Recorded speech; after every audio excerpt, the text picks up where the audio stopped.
Hi, in this video, I present the interview of Boye Brogeland, a name known to every keen bridge player, conducted during the 2024 HCL International Championships. He tells us about World Bridge Tour, the idea that started as an online tournament but then grew into live tournaments of very high stature. He wants to make bridge more visible. Magnus Carlsen in chess had shown us. I also asked him my pet questions. Should the laws be simpler? Should the scoring be simpler? Should we time bridge events like they do in chess? Should we have better expert commentators? Over to Boye Brogeland. Yeah, the WBT, because this is something we started, like there was Thomas Charlsen, there's another Norwegian, that had this idea. Okay. So it was his idea, and he helped me a lot during both with the cheating case back in 2015, and also when it was the online cheating in 2020. He helped me a lot, and we've been discussing, and we've been friends even since we were playing for the juniors in Norway. When he was 18 and I was 20 when we started playing. That was in 97 in Hamilton? Yeah, we also played there, but the first time we played was in 1993. We played for the under 20 in the Nordic Championship. So we've been friends for a long time, and he helped me a lot with the cheating cases, and he had the idea that maybe to try and sort of avoid all these problems with the cheating, to create a new sort of organization, where you could trust the people you were involved with. You knew that when you played in these tournaments, both online and live, you knew that you sort of could trust the people you played against and the people organizing it and all this. This was his idea, and this is how we started. So it started out as online tournaments, and then after COVID, we moved it to live events. So we had online events, we had live events, and we have been developing this app, WBT.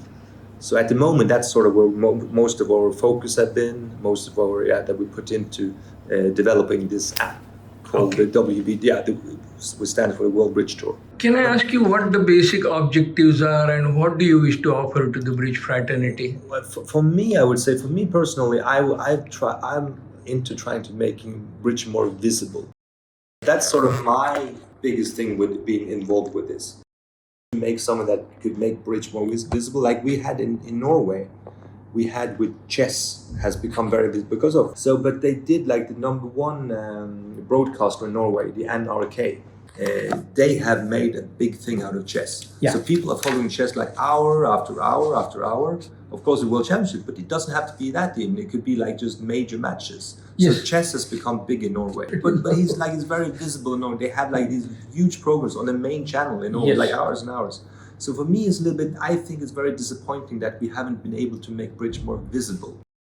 Such a great game and so many sort of stories within the game and so many characters that it should be possible to make, one would hope and think that it should be possible also to make bridge more visible. So that sort of was my main object when I got into this, trying to make bridge more visible and have very nice tournaments also for sure. But for me, the visibility maybe is the... Few decades back out here, the top few tables had galleries where kibitzers sort of gathered around it. I don't know. I don't think so much about that. I don't think that's so likely that you can get like the live kibitzers. But I think that you would think that online, even if the game is played live, you think you might have the online kibitzers. You might have TV, internet, that you can make something more about bridge, like trying to focus on sort of the game and like all the sort of thoughts that go through the mind of the people, and try to get more of that. I don't think you can bring the kibitzers back. I don't think we will get there, but I think you might be able to bring more kibitzers online.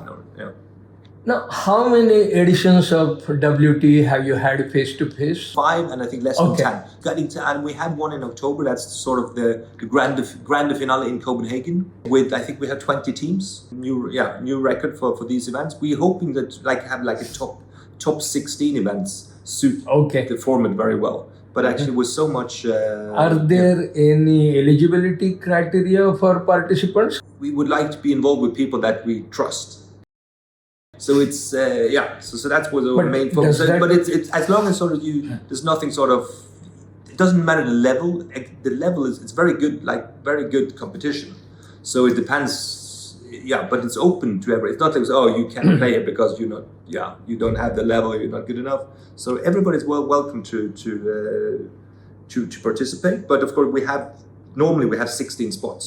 On this note, 20 years back when we played on OK Bridge, you could log in and get to play with people of your level without any problem whatsoever because of the bridge rating. Can we bring that back sometime? I hope so. I have to admit though that what we've been starting with the WBT, that's been mainly focusing on getting a really, really good robot computer, which is playing by logic. Okay. So because some of these other robots, I think they're kind of peaking in the cards.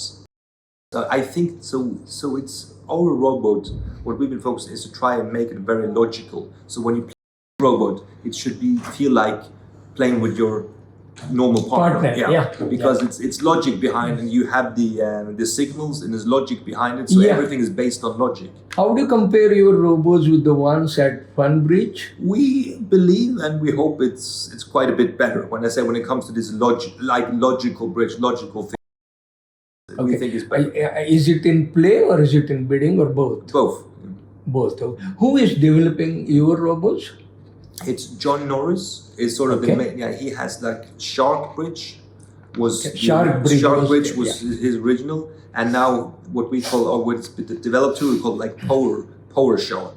Is sort of the new, like it's the upgraded sort of version of what he had originally, the Shark Bridge. Been involved, and Nicholas Hammond, as you might know, I also been involved with trying to fix the logic of. How much bridge do you play online? Very little.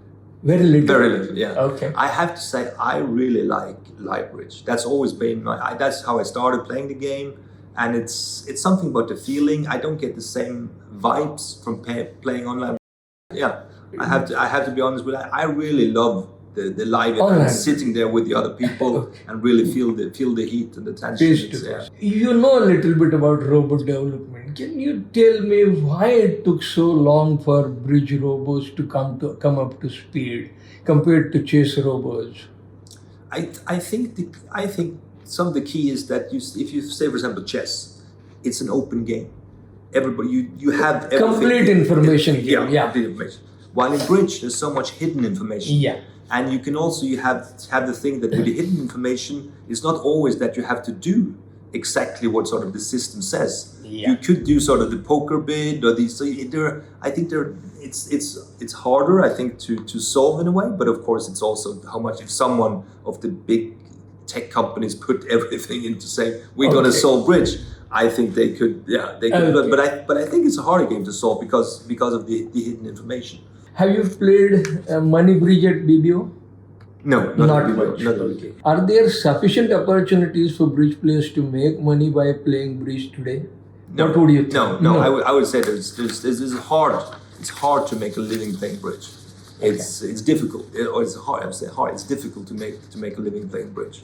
I would say it's still in the US. You could do it, and you have but it's mainly in China also. I guess it's mainly the top players that are possible for them to go there and play professionally. So it's limited. The number of people that can play professionally, it's quite limited. So once the issues of ethics online are solved, do you think this will improve? Could we have, because bridge is so granular, we should have something like poker where there's a lot of money in play. I agree, and this is also when we do with the WBT. We are for there should be prize money, like that sort of that's the plan. We will start with prize money, but of course, what you said, it has to be also some sort of under control with it because of the cheating problems. But we very much would like to, because that would be great. If you could have similar things, as you say, with as poker was so big at some time because of it got very popular and it was working. So can I say that is in the pipeline? We are going to now have like a race, like an autumn race on the WBT platform where there will be prize money. Okay. So I think we're not going to start by like having a huge prize money. If you see, we're trying to start to see how it works, and little by little, hopefully we can work in the right direction. Bridge scoring. Would you prefer simple scoring? Now, I mean, you have 18.75 and those fractional IMP, VPs, IMPs. Would you prefer simple scoring? Will that make bridge more popular? I don't know. You could hope that. I would say that I think that board a match is a very good scoring. Like you win the board, you lose the board, or you tie the board. Yeah. It should be very simple, like for people. So I think if you're trying to make bridge more visible, I think you have to simplify goals or the scoring would like so people will they win it, they lose it, okay, they tie it. Yeah. Much simpler than the difference between the two scores are so much. We have to change this to IMP and bring some overlay. Bridge players. Some bridge players might understand it, but if you go like in non-bridge players, just the scoring system is bridge down the excitement. Yeah, very difficult to understand. Yeah. So it should be simplified for visibility, for trying to get it out to sort of normal people. Question about bridge laws. Paul Marston from Australia had written an article 10 years back comparing bridge rugby. Rugby has 165-page law book. Bridge now in the UK, 3 books, blue book, white book, etc., etc. My question is, would you prefer simpler laws and fewer opportunities or possibilities for interventions or adjustments? Yeah. I think simpler would be better. Okay. Speed of the game. Would you like faster games? Like I'm a bit of a slow player myself, so I'm not sure it's. But I think you could have faster. Yeah, you could have faster games also. But I think maybe the key in a way is maybe not to play like slow, like generally slowly in a way. So I think it's because some hands you just need time. It's my feeling. Yes. So I would rather have maybe you decrease the time just in total time, and you decrease that, but you still have the possibility to use more time for any single move for certain hands. Okay. So rather than this is 8 minutes, if you can't do that on this board, it's just that for me as sort of a slow player myself, I will feel more comfortable if you decrease the total time rather than saying this board you just we will after 8 minutes we just stop. Absolutely. Right. Finally, about team games, pairs and individuals. Would you like to see more or less team games? I love the team games, I have to say. Okay. I prefer it myself. I think just playing on a team, I feel good about that. Rather than you play as a pair, that's also good. Like you play together with someone. But I think team games, I think I enjoy that. Do you have any comments, opinions on how the commentary is? Like good commentary for sure is very important. It's the same thing as we talk about. How do you get bridge out to people? One thing is to get bridge out to bridge players, but if you want to get bridge out to more sort of like normal, like social players, I think I think the comments are very important. But how to do that? It's because I guess people do this for just use their spare time. They don't get anything for it. So what can you sort of expect for people to because they don't pay. It's like the whole ecosystem in bridge is a bit difficult because a lot of the work is done just unpaid. Yeah. So it's difficult. So I don't think you can expect that much about people sort of using their time of the best. Yeah, maybe the best commentator. They could do others they could play, maybe they could do other stuff with bridge, and maybe they have other stuff they could do instead of bridge. So I don't think we can expect too much, but of course the commentators are very important. So I think that's something one should focus very much on to get good commentators. But how to do it is a bit. If I give you a suggestion for WBT to take it on board and do something about it, would you take it seriously? Yeah. This is what we would hope to do. This is one of sort of my what I really want to do with the WBT, to try and make it to create visibility, have good commentators, to bring bridge to somewhere where it hasn't been yet. Yeah. This is, I think, but as I say, but to do this, it's still difficult. I think one maybe needs to get people outside bridge involved. Yeah. Because we as bridge players think as bridge players, and we think maybe about communicating the game to bridge players. But I think maybe someone besides bridge has a better knowledge and understanding of how can we get bridge to the social players or to the people that just know about card games, but they don't know bridge so well yet. So I think maybe not the bridge players are the right people to organize the commentating. Yeah. And so maybe we have to think differently, I think. Finally, you seem to have taken a liking to HCL tournament. Tell us a little more about your impressions. Last year was because of I met Subodh Mascara in the Winter Games in the Alps. Mm-hmm. So we were there in April, I think. Yeah. So we went out to dinner, we had fun, we got to know each other. So we sort of came up with the idea together in a way that what about have a challenge match, an exhibition match. So we were able to do that. He was turned on by that idea, and he said, okay, I'll help you get over to and we'll probably do it while the HCL, so we can sort of get it done, both things done, yeah, rather than just go and just like a sort of a random time of the year. So that was great. So so Zia played with Helgemo. We had the Rimstad brothers. We had the Rimstad brothers. Christian Buck and I played on this team. Yeah. So that was great. So that was how we got over here, and that was our first time not the first time in. I was here in 2015 for the Chennai. Yeah, for the World Championships. But that was my first HCL. But that was only because of, if it hadn't been for Subodh and that I met him randomly, sort of in Tignes in the Alps, we would have gone to HCL because I've been invited. But the problem is to get everything into the calendar. I normally say I have like 120 days that I travel a year with bridge. So it's very limited to how many more days, places I can play. But do you plan to come back in 2025? I hope so. I like my wife also. I brought her this year. Does she like India?